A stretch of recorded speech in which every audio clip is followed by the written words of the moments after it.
Assalamualaikum warahmatullahi wabarakatuh. Nah, malam hari ini lihat bajunya, seharusnya saya tadi usul yang bahwa tausiah malam hari ini adalah yang pernah bersama Buya pertama kali Buya ikut itikaf 3 hari, yaitu Dimas, putranya Senopi. Ada yang bilang lagi ke luar negeri, padahal Buya ada katanya tadi sini. Tadi Pak Firman bilang ada ya.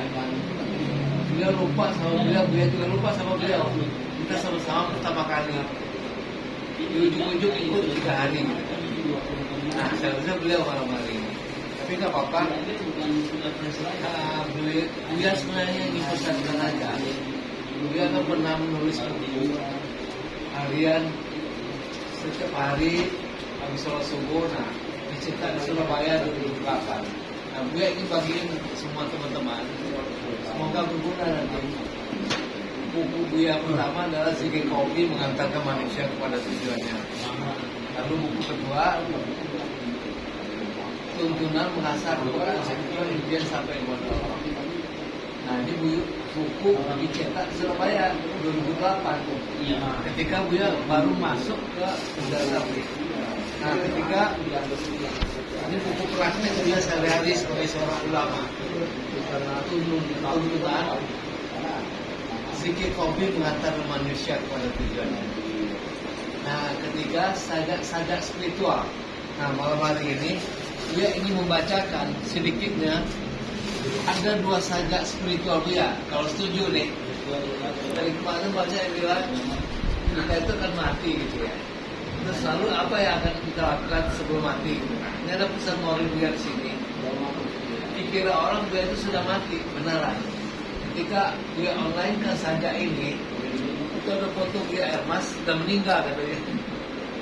Ini ditulis tahun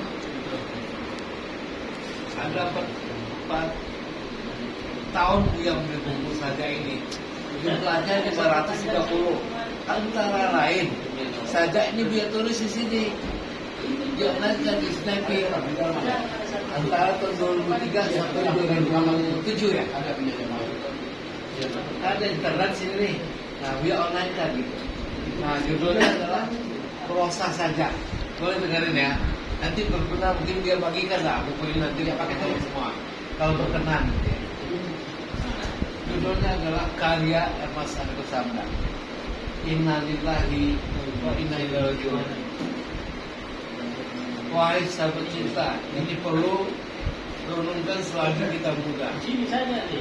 Kusampaikan sebagai kawan sependerita dan serasa. Ingatkanlah kematian itu dari waktu ke waktu. Dia sebenarnya bisa nggak lihat kacamata ini, tiba-tiba ini. Tadi udah langsung kecepatan, tapi nggak apa dia jelas malam ini. Nggak salah-salah bacakan. Ini saja yang berkesan untuk Buya, nanti Buya share ke Buya masing-masing, nanti juga berkumpul.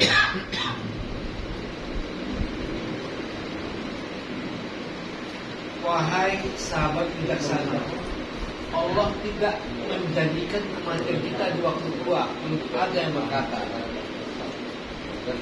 Allah tidak janjikan kematian kita di waktu tua. Sakit, belum ada yang bawa berita. Telah banyak berita tidak sakit pun mati juga. Ada apa tentang kematian itu? Wahai sahabat setia, kewajiban dan sepantasnya aku beritahu selagi aku bisa dan mengingatkan saudara dan sahabat pun tahu dan pengalaman kita bersama. Benarkah ada orang mati sewaktu belia? Adakah orang mati muda? Adakah orang mati setelah tua? Benarkah ada orang mati tanpa sebab apa-apa? Sedangkan enak kita mungkin berpengalaman, sehabis bercanda dan berceria, ditengok nafas sudah tiada, atau ada berita dari tetangga si pulang mati. Wahai saudara sahabat yang baik hati, aku tanyakan padamu sekalian, senangkah hatikah dengan kematian tiba-tiba? Kematian bisa tiba-tiba, bagaimana dengan bekal kita? Sudahkah kita hidup bermakna dan kita apalagi bahagia? Seperti yang disampaikan Ustaz tadi. Kalau kematian tiba, mungkin hari ini, mungkin besok atau lusa, setujulah kita.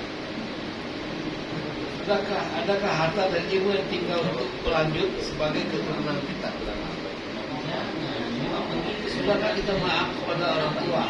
Sudah kita minta maaf kepada keluarga, sahabat dan saudara tercinta?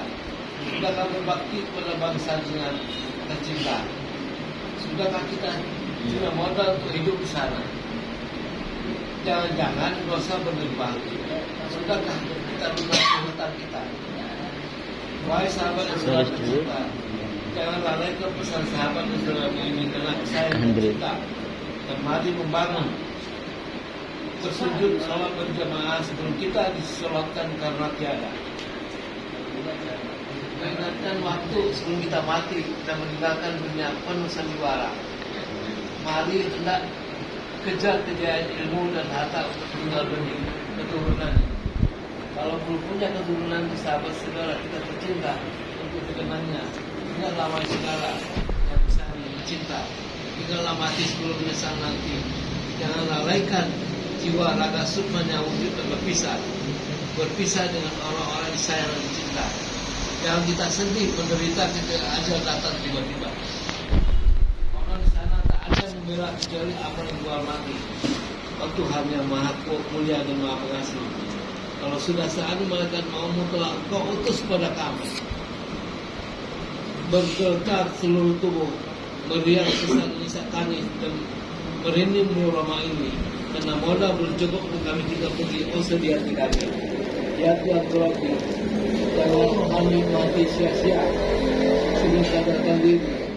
Ampunilah kami, ampunilah kealpaan dan ketidakpedulian kami, ampunilah ria dan syokah kami, ampunilah berlebih-lebihan kami, ampunilah kemalasan kami, ampunilah kedua orang tua kami, ampunilah kakak dan adik kami, ampunilah anak cucu kami, ampunilah saudara kami, ampunilah tetangga kami, ya Allah, ampunilah bangsa kami, ampunilah guru-guru kami, ampunilah taubat kami, hanya kepadamu kami kembali, temukan kami dengan Rasulmu nanti.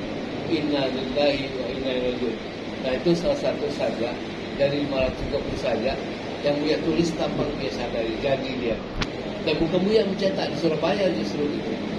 Nah kedua saja sama juga pesan-pesan Paul yang tadi disampaikan di buku Fadilah Amal. Itu juga Buya baca di situ sebagian kompendium lah.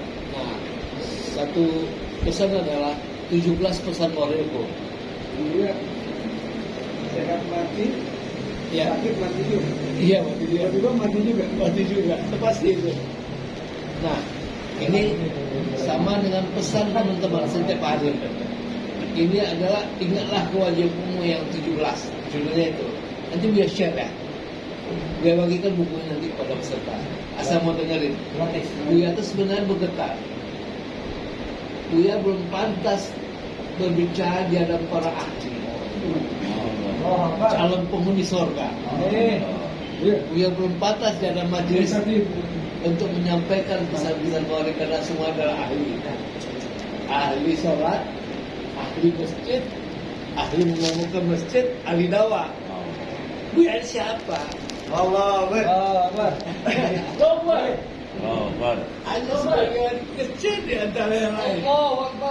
Harus menyampaikan sesuatu pesan yang kurang pantas rasanya. Dia harus belajar 3 hari pertama, mau 40 hari. Itu pesannya begini. Karya Emerson Nusantara. 1, dia ada 17 pesannya. Jauhilah kesedihan. Sebab kesedihan itu adalah racun. Jauhi sikap lemah, karena sikap lemah adalah kematian. Mana mungkin hidup ini bisa indah dan bergairah. Kedua, jauhilah kemalasan, karena kemalasan adalah kegagalan sebaliknya bergairah. Ketiga, siapa yang menjauhi pendapat yang tidak lurus, dia beruntung, karena pendapat seperti itu adalah manajemen yang paling buruk. 4, jadikan seperti guru yang dia datang setiap pagi dan sore, tidak pernah dipusingkan oleh hari esok, tidak pernah menyakiti siapapun, bayangannya ringan, pergerakannya indah. 5. Siapa yang melakukan kebaikan lebih tinggi daripada istana yang sangat tinggi. 6. Siapa-siapa yang mendapat pujian yang baik adalah kemuliaan. 7. Siapa-siapa yang dituntut oleh agamanya dan diluruskan akalnya, yang dijaga oleh hartanya, dan dihiasi oleh rasa malunya. 8. Siapa-siapa yang meninggalkan perselisihan, menjauhi sikap membanggakan diri sendiri, menghindari kebohongan, rela dengan takdir Allah, menjauhi kedengkian, maka Allah akan menautkan hati hambanya yang telah lain kepadanya. 9. Siapa-siapa meremehkan orang berilmu dan beriman, maka akan sirnalah agamanya. Apalagi meremehkan seorang sahabat, maka akan sirnalah harga dirinya. Dan serta siapa-siapa yang meremehkan Allah akan lenyap dunia dan akhirat. 10. Ilmu itu teman akhlak dan kesepian sahabat dalam keterasingan, petunjuk jalan ke arah yang benar, menolong di saat sulit, dan simpanan setelah kematian. 11. Bahwa penyebab keresahan dan kesuntukan adalah menyampaikan Allah, mempedulikan hidupnya untuk dunia, sehingga orang-orang yang masuk penjara seumur hidup ini tidak bisa dikatakan hidup karena sudah tidak berguna lagi dan tidak pula mati. Karena itu harus diumumkan berita kematian. 12. Kalau jiwamu bagus, wajah dan tampak seperti kolam, malam tampak seperti pesantren, semua orang tampak seperti kekasih, dan gubuk tampak seperti istana dan terjaga rapi. Yang mengirim pesan yang baik ini kau anggap teman sejati dan sehati. 13. Janganlah engkau orang yang paling sengsara, karena yang demikian itu engkau menjadi orang lain. 14. Siapa yang berpuasa akan menjadi baik makanannya, bangun malam akan menjadi teratur hidupnya, yang baik akan banyak mendapat pujian dan pasti banyak yang mendengkinya. 15. Kesenangan itu hanyalah diperoleh melalui sebuah payah. Ketenangan hanya didapatkan melalui kerja keras, dan cinta hanya akan didapatkan dengan sopan santun. 16. Kejujuran adalah ketenangan, kebohongan adalah keraguan, rasa malu adalah benteng, orang yang banyak marah adalah orang gila. Jangan mengambil keputusan di saat marah, karena engkau akan menyesal. Terakhir, semoga keterlambatan engkau dari sebuah perjalanan merupakan sesuatu yang baik, dan ingat 17 pesan petuaku, dan juga pula 17 kewajiban setiap hari. Teriring doaku semua kita orang-orang yang beruntung diberikan rasa sayang dan rasa rindu yang dapat memahami keperluan orang lain dan menghargainya. Jika memakainya pasti Allah akan baik. Ya, kita pesan Maulid itu sangat berguna, mungkin nanti setelah dibaca pelan-pelan ya.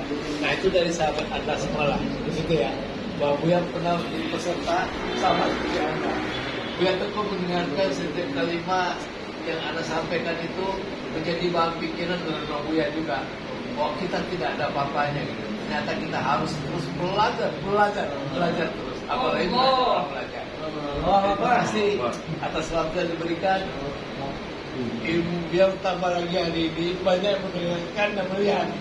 Itu kan jadi tambah bangga kita ya sebagai sahabat. Karena kalau kita dilihat dan dengar, itu suatu kebanggaan yang tidak bisa dinilai dengan harganya. Wabillahi wa taufiq. Wassalamualaikum warahmatullahi wabarakatuh. Waalaikumsalam warahmatullahi wabarakatuh. Kalau.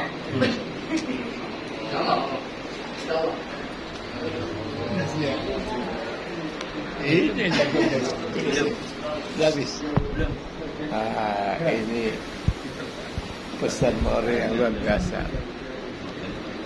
Insya Allah berguna bagi semuanya, dan kita istiqomah dalam ibadah. Insya Allah Allah akan tolong kita semua. Terima kasih. Wassalamualaikum warahmatullahi wabarakatuh.